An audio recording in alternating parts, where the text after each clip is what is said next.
Hey, second graders. Hi, second graders. Welcome back.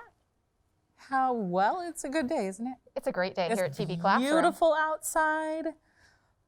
The weather's nice. We have a really fun thing to watch today. Me too. I'm really excited. You found an amazing video for And us it to share. just, every time I watch it, my mind is just amazed at what I see. But before we get into that, let's check in with our zones. It's so important to understand how we're feeling and why we're feeling that way so we can make the best decisions for ourselves.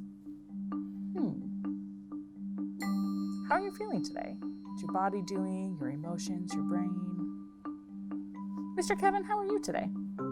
Well, teachers, I was just going to ask you the same thing. How are you today? Beat you to it. Okay, well, I am in the green zone. Feeling pretty good. Good, great. And what is your zone? What are your zones? I'm in the green-blue zone. I'm in the green zone because I feel good. I'm good to go. I'm ready to learn. I am a little bit hungry. It's almost lunchtime here at TV Classroom. So I'm in the blue, green, yellow zone. Oh, interesting. I'm in the blue zone because my glasses keep fogging up, but I have to have them on to see the screen, and I'm just between this dilemma I'm having. I'm sure some of you have had a similar dilemma. And my arm is hurting. You don't know because you weren't here yesterday for filming second graders, but I fell over spring break and I hurt my shoulder. And by this point in the day, it gets pretty sore. Yeah. So, but my brain's green, like I'm ready to go. My emotions, I don't know, they're just kind of all over the place today. Just kind of jumbled. Yeah. Well, it's good for you to recognize that. Yeah, I'm good though. Okay, awesome. All right, today and every day, let's remind ourselves of our 3 personal standards. When we come together, we show respect, make good decisions, solve problems.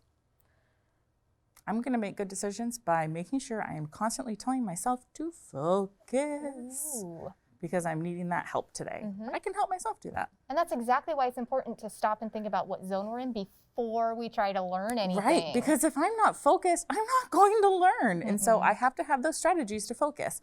One of them I know is that when I hold a pencil in my hand, I am more focused when I'm learning. So before we started, I grabbed a pencil because I knew that was going to help remind myself that I'm in a learning mode. And so I'm having a pencil in my hand to help remember to focus. And I'm not playing with my pencil. I might move it around a little bit. You might see it move. But I have a pencil in my hand to remind myself that I'm learning and focusing. So you made a good decision before it became a problem that you needed to solve. Yep. I didn't let that not being focused take me off on a train that was the wrong direction. Wonderful. Yes, Mr. Kevin? Have you ever seen somebody do this constantly? Oh, yeah, that's me. You know, that's why I was a drummer. Oh. I was a really good drummer because drumming, you have to be have lots of multitasking ability. It was my jam. Reminds me when we were filming yesterday and I kept clicking my microphone. Poor Mr. Kevin. And it was going into Mr. Kevin's ear. He's like, why is that clicking? What is that clicking? What's that clicking? I'm a pen clicker. So if I have a cat pen, I'll pop it off and Yes. That's me. Mr. Wally, he bounces his leg. And if he's at the table, then the whole table's bouncing. And then okay, you can bounce if it doesn't affect other people. Stop it. Quit moving the table. It's pretty funny. Exactly. Yeah. All right. So making good decisions so that you can be focused and learn. Yeah. Today we're going to continue our thinking about how do animals in the Salish Sea work together to survive. Right, because if it's all just one animal, we're not going to have the ability for them to all use each other in the food chain to survive. Like we have the phytoplankton that help the zooplankton that turn into the animals that then become the food for the larger mammals. And then you have the orcas who don't have any predators. Apex. Apex predator is the orca. It even eats great white sharks for their liver. So what's funny is, though, they don't eat humans. They're really gentle with humans. Oh, that is interesting. Isn't that interesting? That's why they're called the killer whale, because they're one of the apex predators of the sea. Oh. Interesting fact. So I heard you list a lot of different types of plants and animals. So that would be biodiversity, which is a variety of life in the world. Working together to survive, which is what we're trying to answer. Like, how do the animals near the Salish Sea, in our forests, in our creeks, in our streams, in the sea itself, all work together to survive and live? It is Mr. Kevin's time to get ready. While he gets ready, I want you to think about last week we went to the Foss waterway seaport. We did. And we got to do a plankton tow. That was so cool. Do you remember the plankton tow? If you didn't, now would be a time to pause this video, go back to last week and find the Foss Waterway video on YouTube. Watch it. It's important to watch it because we're adding on to what we learned from there last time. And we dropped a net down to where we couldn't see it anymore because we learned that zooplankton live in the dark depths. Yep. And the phytoplankton like to live in the light. And we wanted to get some zooplankton and some phytoplankton. So we dropped it way down and then pulled it up. So we got everything. And we put it in that little test bottle. And then Miss Julia put some of those little tabs. And we got to look under a microscope and see these really cool creatures. And some microplastic. Yeah, and we talked a little bit about that. That doesn't help the Salish Sea work together to survive. It does not. Okay, Mr. Kevin, are you ready? I am ready for our big science words. Okay, big science words. To review our words from last session, we learned about the word characteristic, which is a typical or special quality of a person or thing. Right. We learned that an organism is an individual living thing, such as a plant, an animal, or a germ. Or a phytoplankton. Or a phytoplankton. Or zooplankton. And we learned about classification, and that is placing plants and animals in groups based on their structure. Like zooplankton are a certain type of plankton. They're the plankton of the animals. And phytoplankton are a certain type of plankton that's different from the zooplankton because it's a plant and it's a drifter and it just drifts along. You're going to learn today how those two things help each other to survive. We're going to learn a new word that Miss Julia introduced us to. She did. And it's the word echinoderm. Now remember back, and you said derm, like dermatologist. You go to the dermatologist to help with your skin.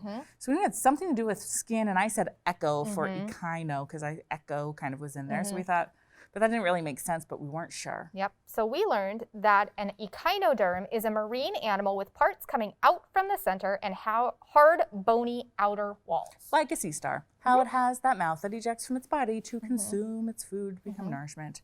And that's in the center, and then it has the arms or rays that come out. You ready? From Should we the center. do it? Yes. Okay. So I'm going to be the mouth of the sea star. I'm the stomach.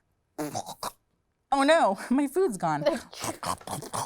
Digest, slurp. It's so fun to do. I really enjoy doing that. You should try it at home. That was fun. I made Miss Oslin laugh. Sorry, Miss Oslin. Okay, I like laughing. Our sentence is the echinoderm has 5 red arms. Or phrase. There we go.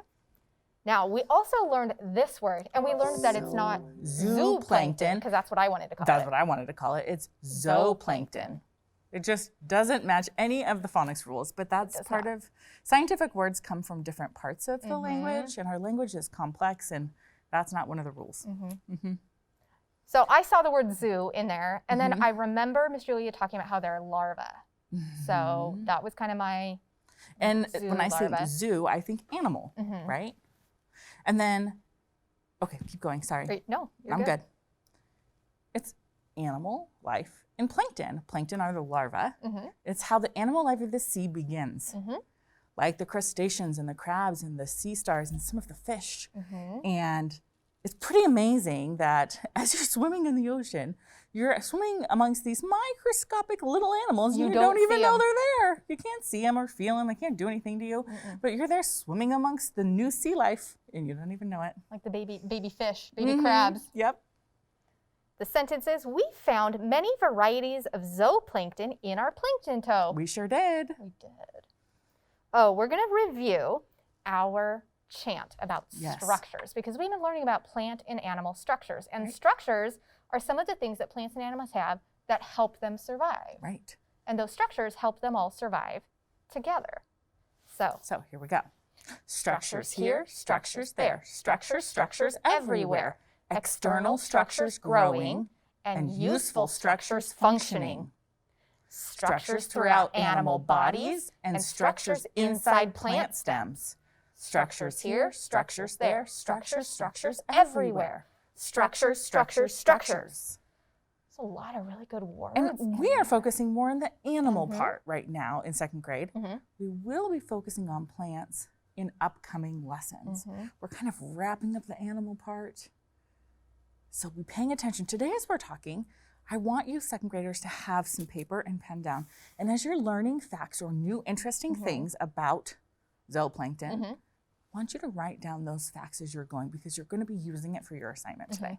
You might begin a T-chart about what you think you know and what you want to know. Or what you thought you've already learned and what you learned today. Reviewing the scientific process. Oh, the scientific process. One thing I've learned is before this year, I kind of thought it was what we call linear, where like you have a question, you do some research, you do an experiment, you find an answer, and you're done. Nope. You're never done. You're never This done. is what I've learned. As you It's can never, see ever done. by those arrows, there's no there's no end here. point. There's no like this, you have arrived. And what we've learned, Miss Oslin and I, as we've dug into science, that it's never ending amounts of knowledge. So if you like to learn new things, science is the subject for you because you can always learn something new and interesting. Yes. That's So my favorite. in this red part, we've spent a lot of time. Making observations and asking questions, sharing ideas. And strong scientists do that. They spend a lot of time in that red part before they go into the green part. And this is reading about science discoveries, and yes, read books and texts, but videos are also an important place that we can get information. And we are going to do that today. That's what we're going to do today. We're going to get some information so that we can come up with synthesizing and gathering data and come up with ideas and like satisfying our curiosity, which is in the blue bubble. And that's what we're going to end tomorrow with, or next episode with, is satisfying our curiosity about how animals work together to survive and use their structures. So we're going to answer that question, and then we can use that answer and that information to solve everyday problems that we experience in our world. Okay, are we ready for our video? I don't know. Are we ready? Mr. Kevin, if you want to jump off the computer screen for a minute so Miss Oslin can get it set up and just have us on video so we don't have to look at her desktop. You got it. That'd be awesome. I'm so excited. I found this video on a nonprofit organization, and it is amazing. It's like a teacher TED Talk. It's kind of fun. Are you ready, Mr. Kevin? Oh, I forgot to do this part.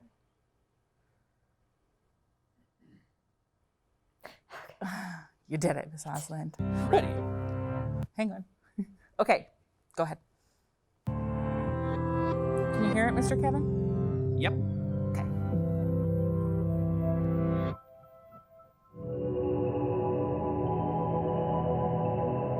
Make sure you have your notebooks out.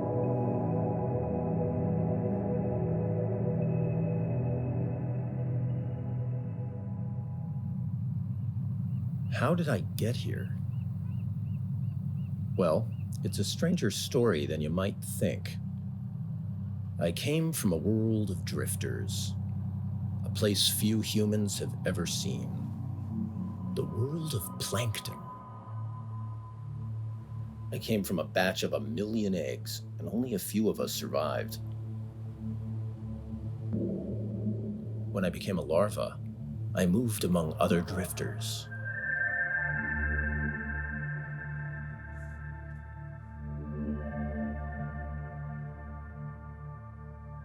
My fellow plankton came in all sizes, from tiny algae and bacteria to animals longer than a blue whale.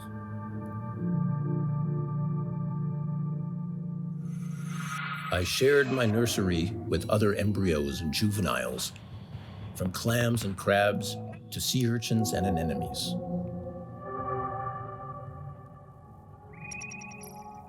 We drifting animals are called zooplankton.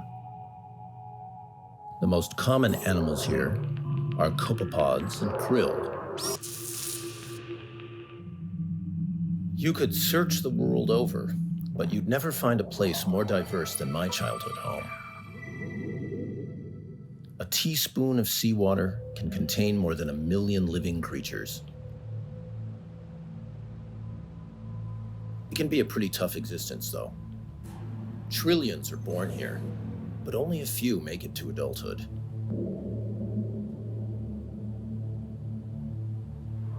He may be no larger than a pinhead, but this crab larva is an arrowworm's worst nightmare.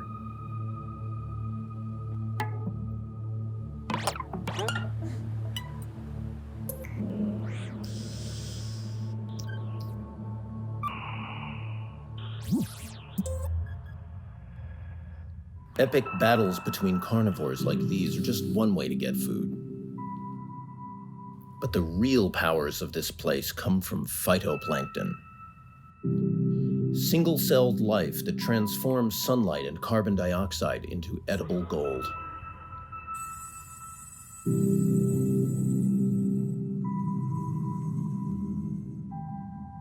Phytoplankton are the base for the largest food web in the world. During the night, many animals like me would rise up from the depths to feed on this sun-powered feast.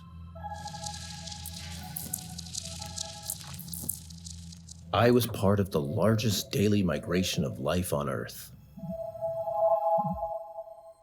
During the day, I'd return to the darkness where I'd join my bizarre companions.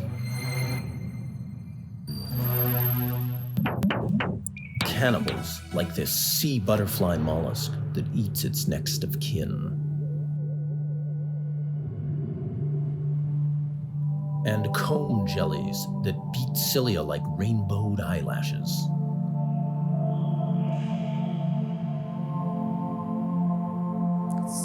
Some of these snare their prey with sticky tentacles, while others just take a bite out of their cousins. And siphonophores that catch prey with toxic fishing lures. Reminds me of a spider on its web. But my favorite would have to be the crustacean Phronema. Its monstrous looks inspired the movie Aliens.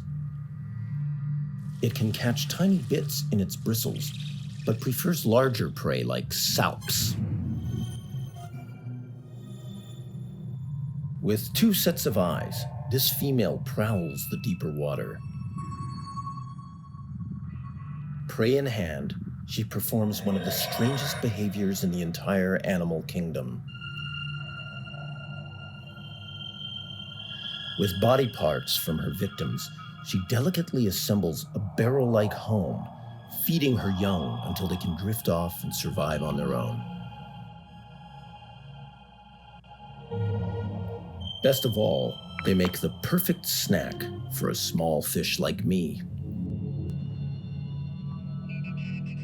Here among the plankton, the food web is so tangled and complex, even scientists don't know who eats whom. But I do. At least now you know a bit of my story. There's so much more to me than just a tasty meal. Man, that was amazing. Mr. Kevin, you can cut back to us when it's done.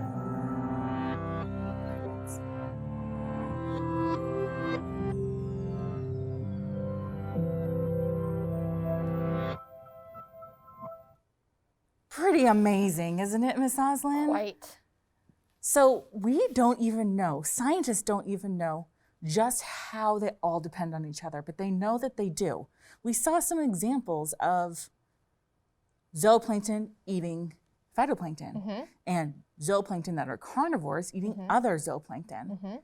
And where the phytoplankton get their energy. Right, how they get the energy from the sun. And then that reminded me of Miss Julia of La Seaport.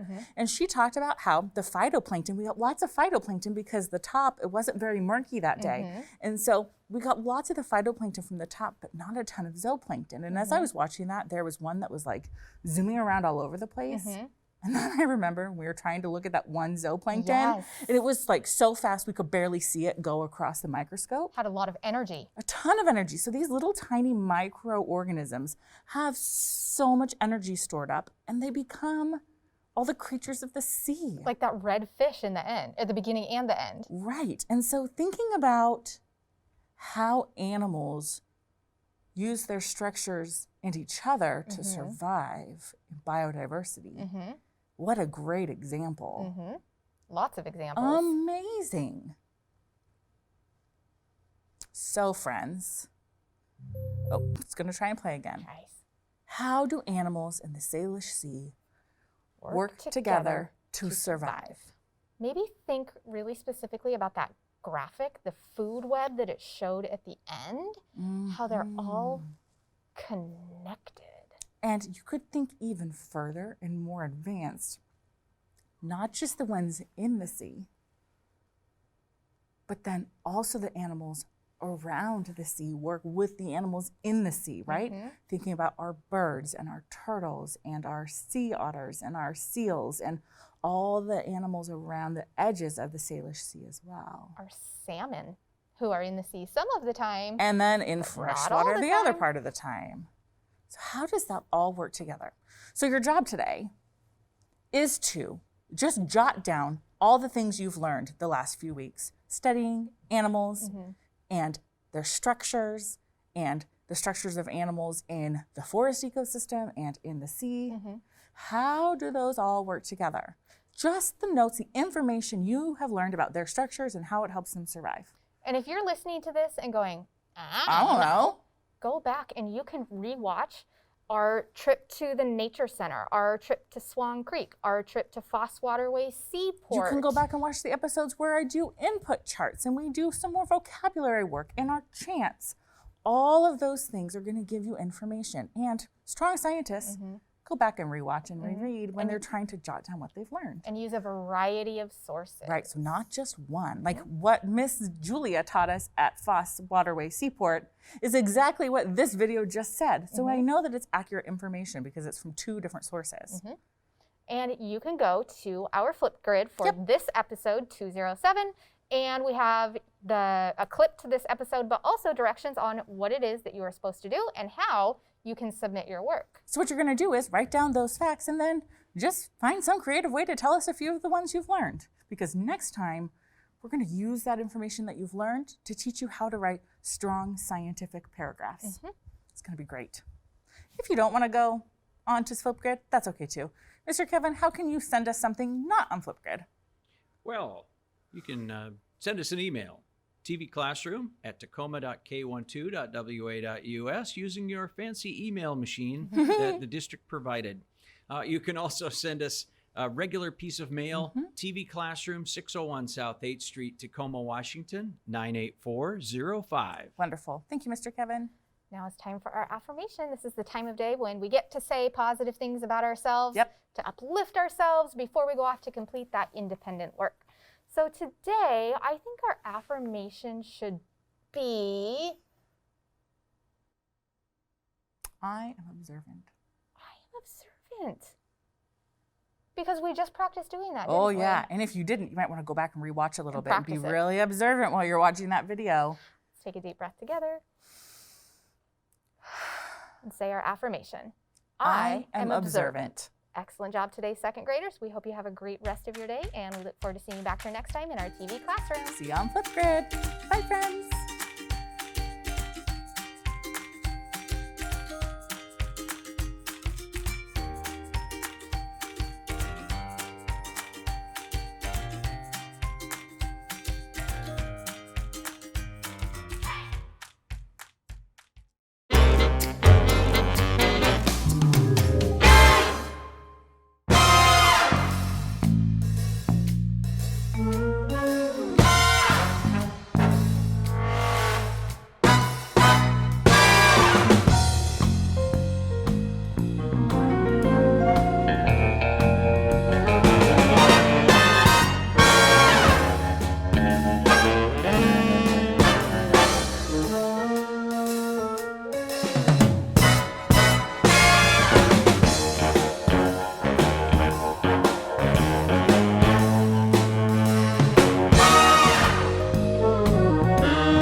Hi kids, welcome to Food Fight.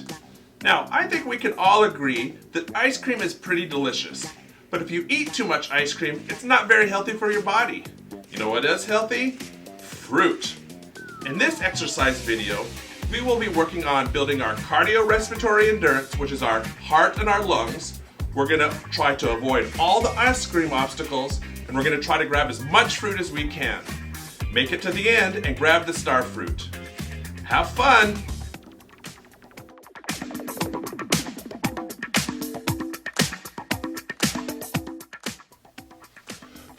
fight! Let's go!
Food fight!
Food fight, come on!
All right, kids, in the final level, you need to grab as much fresh fruit as you can, dodge the mini ice cream trucks, dodge the ice cream, and make it to the star fruit. Good luck! Food fight!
Nice job, everyone.